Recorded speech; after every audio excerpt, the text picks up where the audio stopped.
Hey everybody, Dana Shoaf, editor of Civil War Times Magazine. I'm back with Melissa Wynn, director of photography behind the camera, and Pete Maugle, again from the National Park Service, park ranger.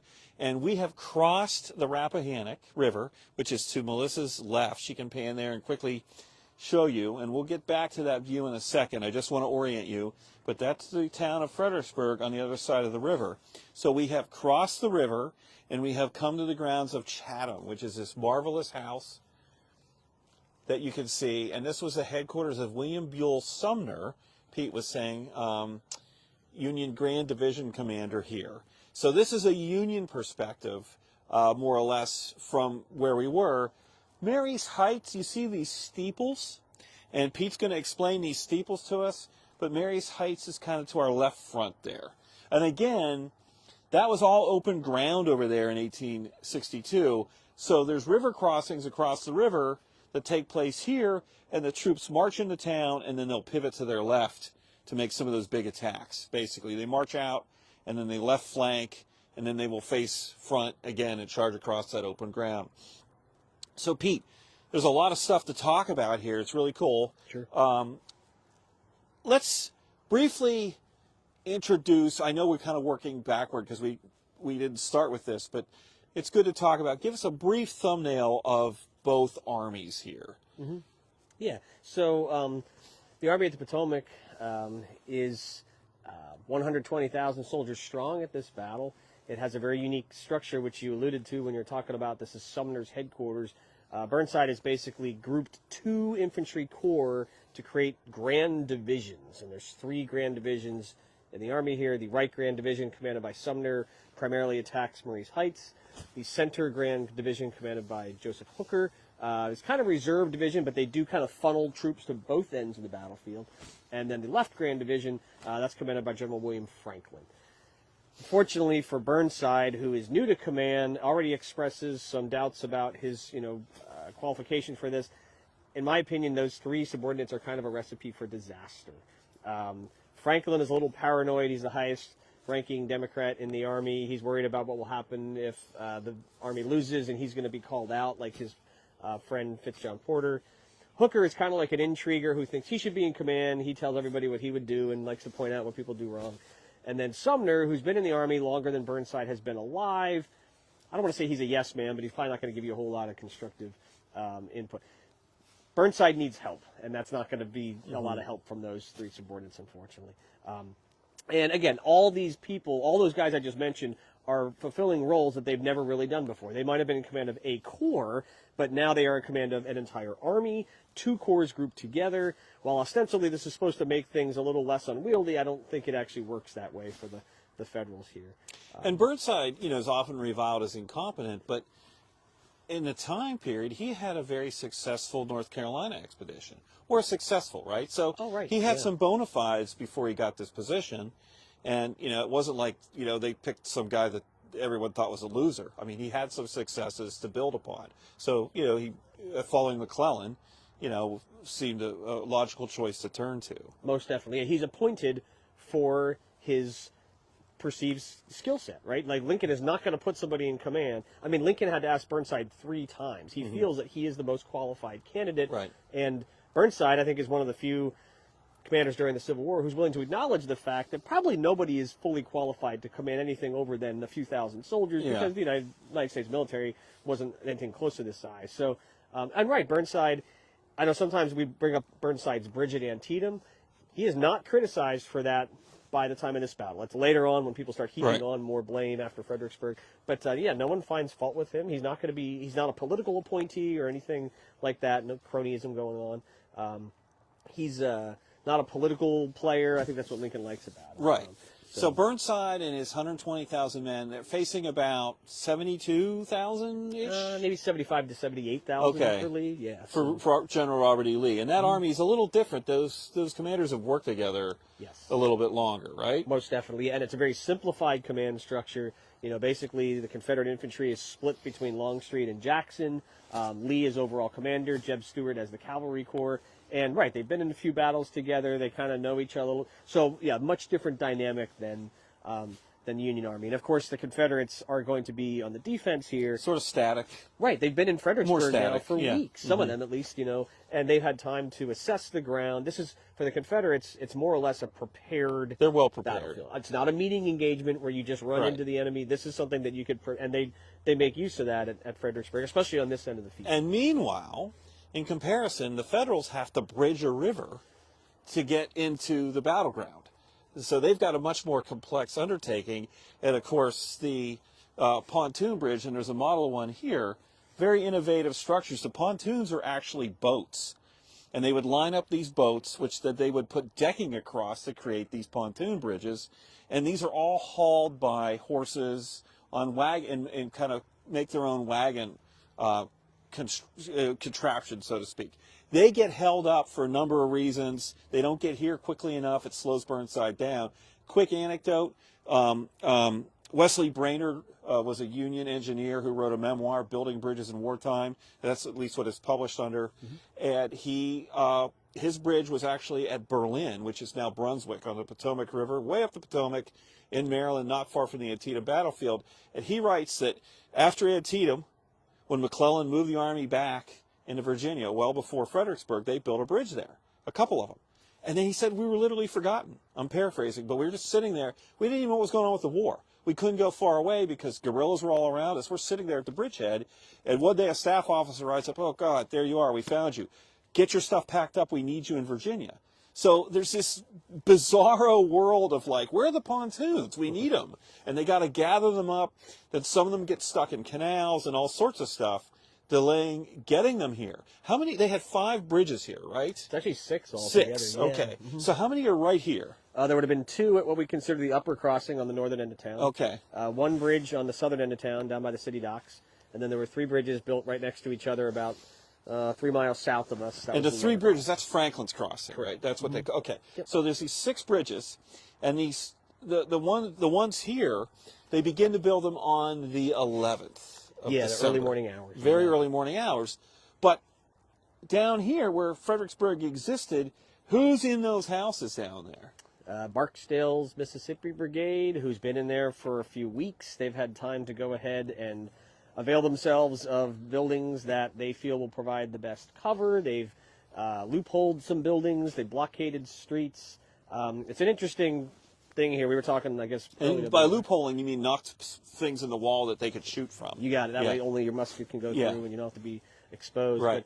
But, there's this whole interplay before the battle where the Federals and the Confederates are basically wondering, how's this going to work if the city's right here and we're trying to cross a river?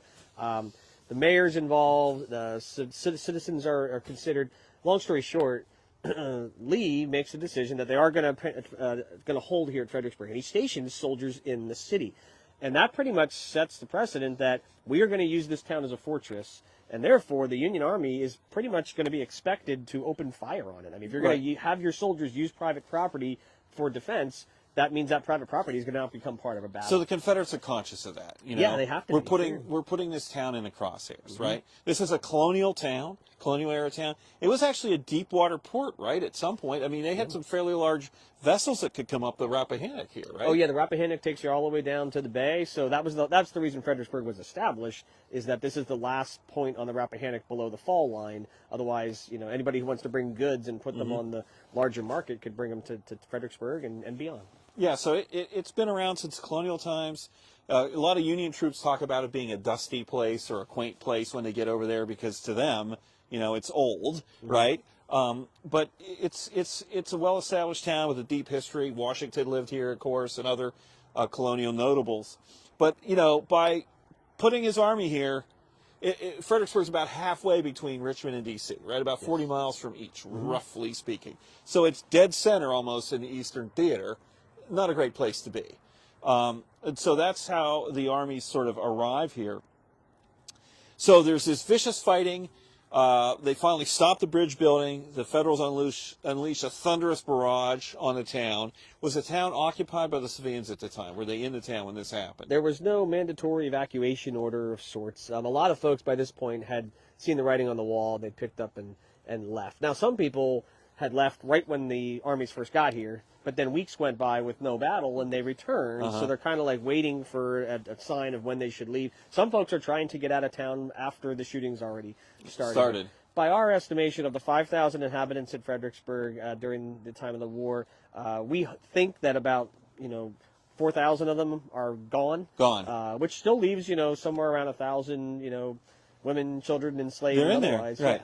Yeah. Now there's fortunately there were only 4 civilian casualties. I think that's the right number. Yeah, it's hard. There's 2 casualties who are more or less confirmed as being killed in the bombardment. And then there's one man who apparently fired at federal soldiers during the street fighting from an upper story window, and then he got employed as a guide. He's apparently killed in some of the crossfire in town. So I guess you could say 3 confirmed deaths, maybe more that we don't know about. Yeah, it could have. It seems like it could have been worse, but I mean, not that those lives are inconsequential, but essentially the town. And if you've seen some of the photographs taken later in the war, 1964 they're taken, but the town is beat up, right? It's by the federal barrage. And then a couple regiments, Massachusetts regiments, volunteer because the barrage isn't all that effective. No, the Civil War artillery is not designed to weed out pockets of resistance, you know, and buildings. And, they'd gone and hunkered down in the basements and cellars, like a lot of the inhabitants who were left in town had. So sure. And, the bridge builders, they were very proficient at making pontoon bridges when they were not being shot at. Right. This is not inside their wheelhouse as far as combat engineers would go. That's why they're having a problem doing this. Today, engineers would secure the opposite bank, provide covering fire, and then have some type of way to protect your bridge builders. These guys went about it the opposite way because they had no doctrine. This had never really happened to them before. They're going new. out. Yeah. And isn't that plot of green over there? That's NPS property, and that was where both bridges ended, or just close to there. Yeah, close to that area. So you can see that's kind of where the crossing point ended on the Confederate side, right here. So right below us is where these 2 arteries that are really heavily involved in this section of the fighting were located, and they eventually got these some Michigan and Massachusetts troops literally row across in these pontoons, get out, and then there's street fighting, and that'd be something we need to come back and do with somebody, you or someone else, Pete, and take a street fighting walk, because it's the heaviest urban fighting during the Civil War takes place here, as they try to go block by block, vicious fighting over there, if you've read about this. Not unlike modern warfare street fighting. These guys are really tangling it up down there. But eventually, they get the bridgeheads, they get them secured, and then most of the 12th, the Army of the Potomac is funneling across and getting in position, and then on the 13th, at this portion of the battlefield, they begin those series of ill-fated assaults against Mary's Heights. Correct. So why don't we take a look? And Melissa, just kind of linger there for a little bit. Let our viewers see Fredericksburg in this tableau. And you can see the high ground outside of town. Is that Mary's Heights that we can see, or is that in the something? Distance? Yeah. If you look, there's the tallest church spire, the Episcopal Church. If you look to the right of that, there is a water tower.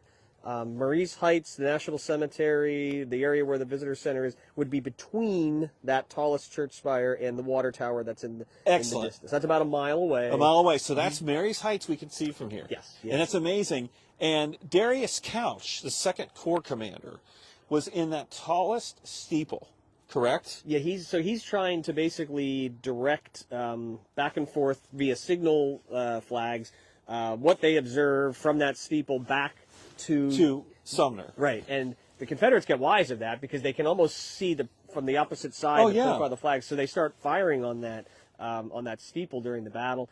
So those are both, and then that's what's kind of neat about the skyline of Fredericksburg is that the tallest structures today were the tallest structures 100 Yeah, and you can see those in the photographs. Yeah, and those are courthouse steeples to the left, right? Yeah, I think you have the Presbyterian Church, and then you have the courthouse. Okay. And then to the far right is the Baptist Church. So Baptist Church, Episcopalian Church, Presbyterian Church, and courthouse. You got it. And that's going right to left.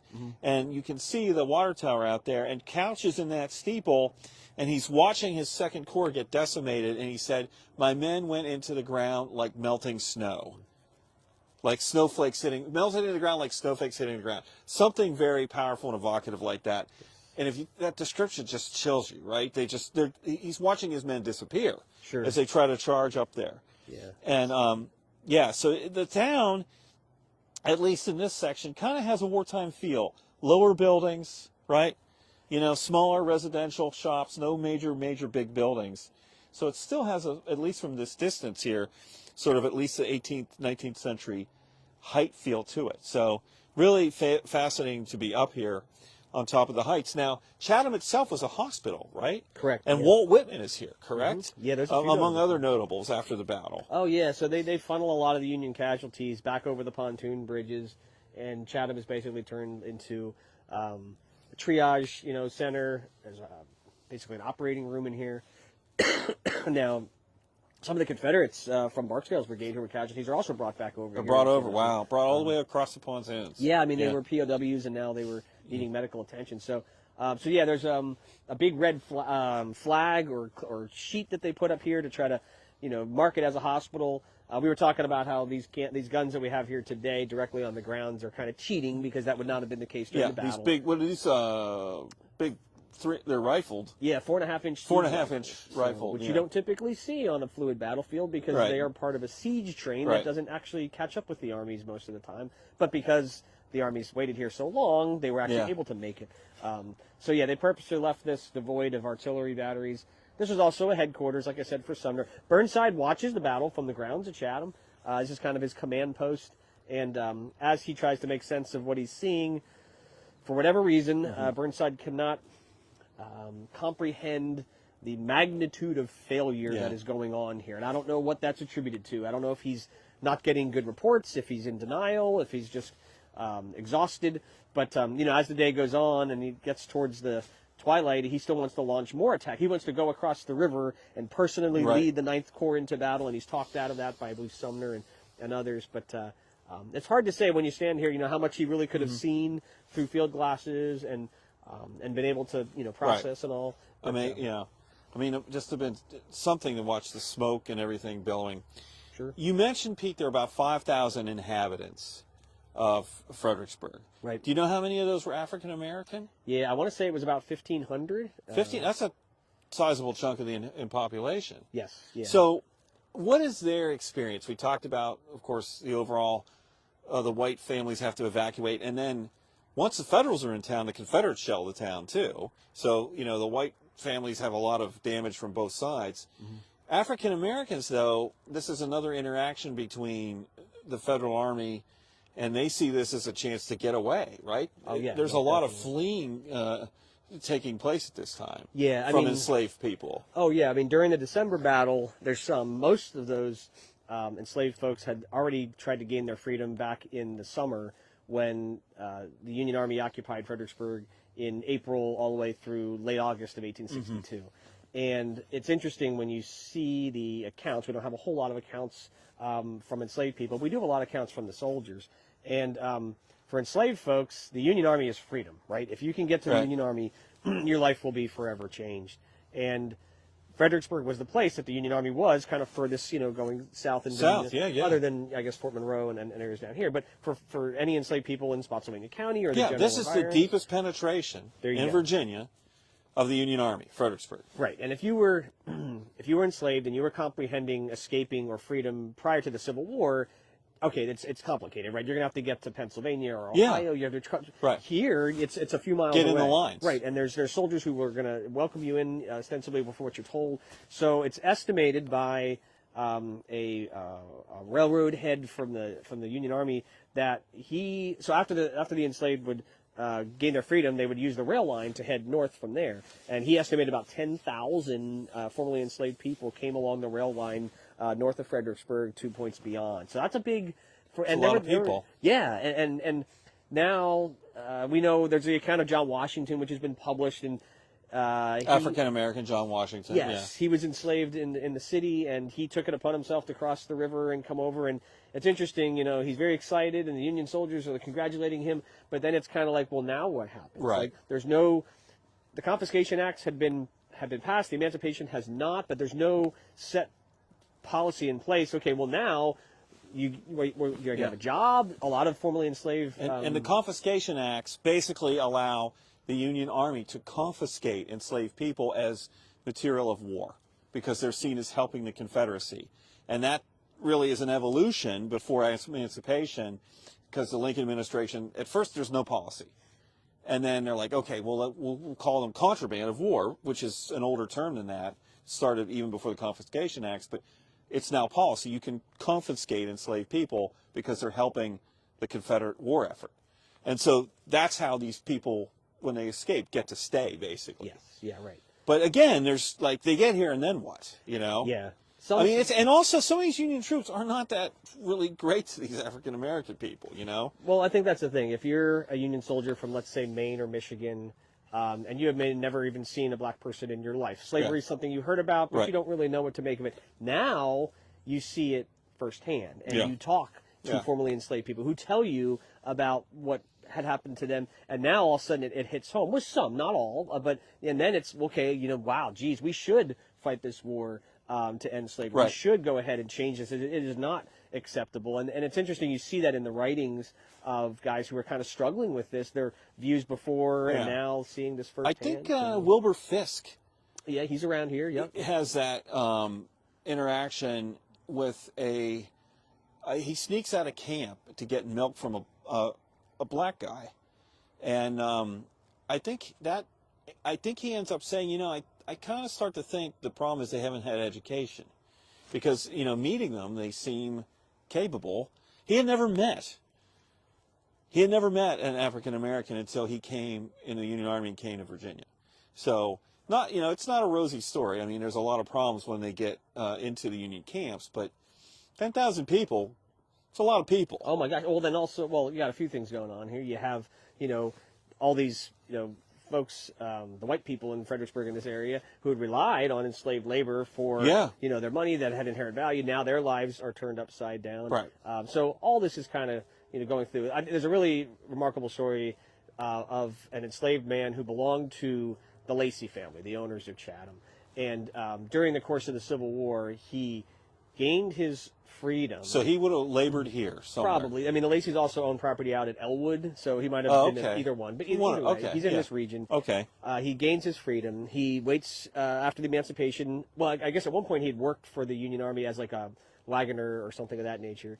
So he's employed by the United States in an unofficial capacity, I guess. And then after the emancipation, joins the United States colored troops, serves during the course of the Civil War. He's now buried in our national cemetery in Fredericksburg. So it's kind of this come full circle. Wow. He went from very little rights or privileges in his life to all of a sudden now he has freedom, and now he's part of the United States military, and then he gets a pension and then the right to be buried in the National Cemetery. So, you see that full transformation at a place like this because, there are people here whose lives were, you know, forever altered once the Army came to. He begins the war as an enslaved person, and he ends it as a federal employee.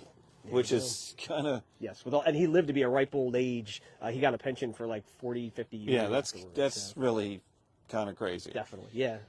Well, I think that's sort of a overview from this amazing location here. Is anybody on that wants to say hello or anything? Yeah, we have a bunch of people on. There are some people who are asking if we can show the catalpa trees. Oh yeah. Sure. Oh yeah, we'll go up and see those. Those are the famous witness trees. You got it. So. So you should explain what we're doing. Okay, well then, you please, you know the story much better than I. Okay, you want to walk and talk? Yeah, let's walk and talk. Yeah. So when Chatham was used as a hospital after the Battle of Fredericksburg, as was the case with many battles, it was found that the Army's medical capabilities were a lot to be desired. So folks like Clara Barton would come and lend assistance. Other folks who were kind of unofficial nurses. Walt Whitman, who had a brother in a New York regiment at Fredericksburg, found out that his brother had been wounded at this battle. So Whitman comes down here looking for his brother. And that's Charlie, right? Yeah, and then he finds out his brother's actually not that badly wounded. Okay. But come on right over here, Melissa. He's struck by what he sees here with the other casualties. You know, the U.S. Army suffers 13,000 overall casualties at this battle. So Whitman sticks around, and he tries to help in various ways. Sometimes he writes letters for the soldiers back to their families. And in one of his writings, Whitman talks about the catalpa trees at Chatham that were apparently outside of the surgery room. So we believe these to be those catalpas. They do date from the Civil War. As you can see, they need some help and support, but they still bloom every year. Oh, They're no kidding. living witnesses to the Wow, they are. to the battle. So, and then you have other folks here. Dr. Mary Walker was at Chatham for a time. You know, when I think of these, I think of the adjective hoary, H-O-A-R-Y. You know what I mean? Just Yep. like a hoary old tree, Gnarled, yeah. cragged and gnarled. Different trees when they age, some get very tall, some get very These thick. are the very different definition of that. Yes. But for sure. this is sort of majestic to think Whitman, mentioned these and saw these. Right. Yeah. Yeah, that's one of our features here that folks So, will appreciate. is that what folks wanted? Yes, some people ask for. Okay, well, good. But we've got lots of other people on. Okay. Harry Smelter's on. Harry, how are you? James Franklin is on. James Franklin, good. Matt Brower. Matt Brower. Brian Walburn. Brian Walburn, thank you. Gary Edmonds Civil War Page. Hey, Gary Edmonds, Civil War Page, thank you. Uh-huh. We've seen the ABT around today. We've said hi, yeah. Mark Grimm's on again. Mark Grimm. I wanted Mark to come down, but he couldn't make it today. I've said that one. Daryl Browning. Daryl Browning, thank you. Kevin Kennedy. I saw Phil Spoggy was on earlier. Right, Phil Spoggy was Pam on. Barry, want to say hi to as well. Absolutely. Yeah, Uh-huh. yeah. Civil War Seattle's on again. Hey, Richard, Civil War Seattle, thank you. John Lowry. John Lowry, thanks a lot, everybody. Yeah. I'm repeating. You can't. The mics are new. I'm wearing this Caterpillar. I hope they work. I think they work. Yeah. But you can't hear. Russo was on too. You can't. Anthony Strutho, yes. I want to say hi to Anthony too. Yeah, Okay. Pete says hi to you too. Your name, Yeah. So you can't hear Melissa read your name, so I'm repeating them anyway. Okay. Well, any other requests or questions or anything? Nope. Okay. Excellent. Okay. Well, thank you all for tuning in to these sort of impromptu broadcasts. We just decided we wanted to come here for the 160th anniversary. We've been grateful to have been helped by Tim Talbot of Central Virginia Battlefields Trust, and Pete Maugle has come along for the National Park Service and done a fantastic job. Thank you so Glad much. to do it. Yeah, thanks for having me. So, these people are here. Pete works here, gives tours. Great stuff, okay? And we'll be back in Fredericksburg again. It's close enough. We'll come down. We'll do some street fighting stuff someday. Sounds great. All right, folks. This is Dana Shoaf and Melissa Wynn from Civil War Times and Pete Maugle from the National Park Service signing off from Chatham on the Fredericksburg battlefield, Fredericksburg, Virginia. 160 years ago today, December 13th, 1862, you would have seen rising clouds of gun smoke and have heard thunderous musketry and cannon fire if you looked across the river. Thank you all for tuning in. We'll talk to you next time.